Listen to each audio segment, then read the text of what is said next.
Sigmund Freud, que a los 22 años habría de cambiar ese nombre por el de Sigmund, nació en la República Checa el 6 de mayo de 1856, siendo él el mayor de 6 hermanos. Sus padres tenían muchos problemas económicos porque el negocio de su padre no iba bien, y cuando él tenía 3 años tuvieron que mudarse, lo que sucedería muchas veces, hasta que al final consiguieron un sitio donde vivir en Viena. Mientras los años pasaban, sus padres querían que tuviera muy buenos estudios. Además, a Sigmund le encantaba estudiar y aprendió alemán, italiano, inglés, hebreo, latín y griego por él mismo. Desde pequeño siempre fue un alumno que destacaba mucho. A los 17 años, sus padres pudieron mandarle a la universidad en donde Sigmund quería estudiar leyes y política. Pero cuando escuchó el discurso de un profesor de la universidad, decidió que quería ser médico. En 1881 se graduó como doctor de medicina y se quedó trabajando en el laboratorio de la universidad, pero mucho más tarde ganó una beca para estudiar en París con otro médico muy famoso llamado Jean-Martin Charcot. Empezó a estudiar la mente de los humanos y cómo funcionaba con el apoyo de muchos otros médicos que estaban interesados en ese tema. En 1886 se casó con Martha Bernays, con la que tuvo 6 hijos. Después de muchos problemas, pudo quedarse como médico privado en Viena, donde intentaba curar enfermedades neurológicas con la hipnosis. También consiguió ser profesor de neurología y medicina. Escribió varios libros y artículos para explicar sus teorías y sus ideas. Profundizando un poco más en sus investigaciones, Sigmund escribía sobre la mente y las enfermedades que ésta podía tener, tanto en niños como en adultos. También hizo muchos estudios y muchos experimentos que le dieron mala fama. Muchos de sus libros y artículos fueron quemados o perdidos por la ideología nazi, aunque consiguió escapar y seguir publicando sus estudios y experimentos desde Londres. Se hizo famoso por el psicoanálisis, que es la manera en la que estudia la mente de personas con alteraciones de su personalidad. La teoría del psicoanálisis fue creada y desarrollada por el mismo Sigmund Freud, que con la ayuda y el apoyo de otros médicos que creían que la teoría podía funcionar. Mientras era profesor en la universidad, escribió su obra más importante, La interpretación de los sueños, que cuando se publicó no tuvo ningún éxito y solo se hizo famosa muchos años después de escribirla. Sigmund Freud murió el 23 de septiembre del año 1939 en Londres de un cáncer de mandíbula. Aunque no fue un psicólogo propiamente dicho, el Dr. Sigmund Freud aportó importantes hallazgos en el mundo de la psicología.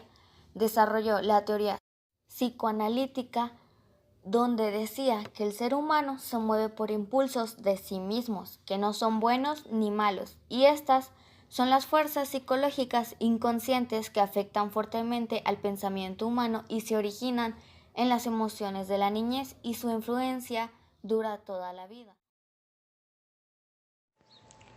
Las 5 etapas del desarrollo psicosexual. Durante la fase oral, las actividades relacionadas con la alimentación, como la succión y la masticación, son lo más importante. La principal fuente de interacción del bebé se realiza a través de la boca, que es de vital importancia para la alimentación, pero además el niño a través de ella obtiene placer gracias a actividades satisfactorias como la degustación y la succión. Durante la etapa anal, Freud creía que el objetivo principal de la libido se llama lograr el control de los movimientos del intestino y la vejiga. El conflicto importante en esta etapa es el control de esfínteres. El niño tenía que aprender a controlar sus necesidades corporales. El desarrollo de este control conduce a una sensación de logro y la independencia. Durante la etapa fálica, el enfoque principal de la libido se centra en los genitales. A esta edad, los niños empiezan a descubrir las diferencias entre hombres y mujeres. Durante el periodo de latencia, los intereses del libido son suprimidos temporalmente. El desarrollo del ego y supremo contribuyen a este periodo de calma. La etapa comienza alrededor del momento en que los niños entran a la escuela y se preocupan más por las relaciones entre iguales, juegos y otros intereses. Durante la etapa final del desarrollo psicosexual, el individuo desarrolla un fuerte interés hacia el sexo y las relaciones sexuales. Esta etapa comienza en la pubertad, pero dura el resto de la vida de una persona. El objetivo de esta etapa es establecer un equilibrio entre las diversas áreas de la vida. Estructura psíquica de la personalidad. Al principio, Freud distingue tres ámbitos o estructuras: el preconsciente, el inconsciente y el consciente, en los que se sitúa una función de censura. Consciente: percepciones que provienen del mundo exterior. Subconsciente: sucesos y procesos que llegan a la conciencia con concentración. Inconsciente: deseos, recuerdos, deseos reprimidos porque son inaceptables y dolorosos. A partir de 1920, Freud descubre nuevos hechos importantes. La represión también es inconsciente. La angustia significa el miedo del yo ante la censura. Concluye que el yo se angustia por la amenaza del superyo. El yo se reprime y defiende inconscientemente. En el yo también hay elementos inconscientes. De ahí surge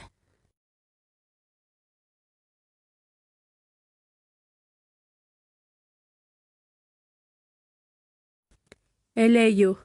Es la instancia donde albergan las pulsiones instintivas, regidas por el principio de placer, y que aflora en forma directa en las manifestaciones antisociales. El yo es la parte del aparato psíquico que reconoce la propia persona, el quién soy. Se dice que es la instancia ejecutiva de la personalidad.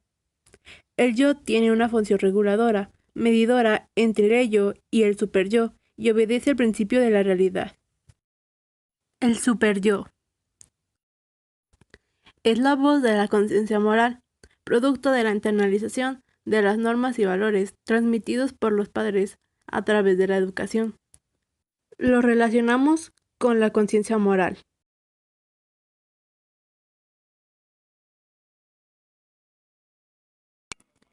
Los mecanismos de defensa son aquellos mecanismos, principalmente inconscientes, que los individuos emplean para defenderse de emociones o pensamientos que producirán ansiedad, sentimientos depresivos o una herida en la autoestima, si llegasen a la conciencia.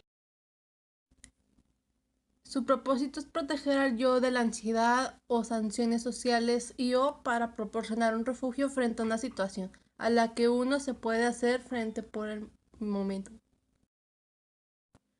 Cuanto más primario es una defensa, más pertenece a las primeras épocas de la vida y más tiende a negar la realidad. En los secundarios, entre más secundaria es la defensa, más pertenece a épocas tardías del desarrollo y más suele preservar el criterio de realidad. Algunas son negación, introyección, aislamiento e identificación. Formación reactiva: transformar una emoción impulso en lo contrario, el odio en amor, envidia en gratitud, etc. Aislamiento: separación de los afectos de los pensamientos. Anulación: esfuerzo inconsciente de compensar alguna emoción dolorosa, generalmente culpa o vergüenza, con un comportamiento que lo borrará mágicamente. Proyección: lo que está dentro se malinterpretará como un procedente de fuera y tiende a producir distorsiones serias en la percepción del individuo. Introyección: proceso por medio del cual lo que está fuera se malinterpreta como procedente de adentro. Vuelta contra sí mismo: implica redirigir hacia uno mismo aquellas emociones que estaban dirigidas hacia otra persona. Identificación: proceso que ayudará al yo a madurar. Contribuye a la formación de superyo y al desarrollo del ideal del yo. Desplazamiento: redirección de una emoción e impulso desde su objeto natural a otro objeto porque expresarlo al objeto natural resultaría demasiado angustioso.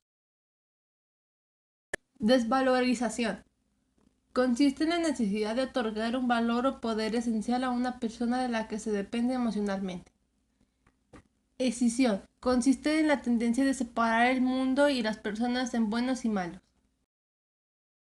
Negación: rechazo de aceptar que algo ocurre y se basa en la convicción prelógica de si yo no lo reconozco, eso no sucede. Fijación: la dependencia emocional respecto a un objeto de la infancia dificultará el establecimiento de nuevos vínculos emocionales. Intelectualización: forma de aislamiento que reconoce la existencia del afecto intelectualmente pero no lo siente. Racionalización: permite aceptar las cosas con un mínimo de resentimiento, pero su uso excesivo puede llevar a que todo sea racionalizado. Sublimación: Consiste en encontrar una satisfacción derivada y adaptativa de aquellos impulsos que no pueden ser expresados directamente por las prohibiciones sociales. Superstición. Mecanismo de defensa mediante el cual el yo pone fuera de la consistencia algún impulso, sentimiento, tendencia o afecto, y ya sea doloroso y vergonzoso. Retraimiento. Replejamiento sobre uno mismo y un alejamiento de la realidad para refugiarse dentro del mundo de las fantasías o del sueño. Control omnipotente. Consiste en la fantasía de que la fuente de todo lo que sucede es de los deseos de uno mismo. Disociación. Es una manera de desconectarse de la experiencia actual, a veces creando otra representación de uno mismo, para poder continuar existiendo en un momento excesivamente doloroso o estimulante. Compartimentalización. Su función es permitir que dos condiciones conflictivas existan sin confusión, vergüenza, culpabilidad o ansiedad conscientes.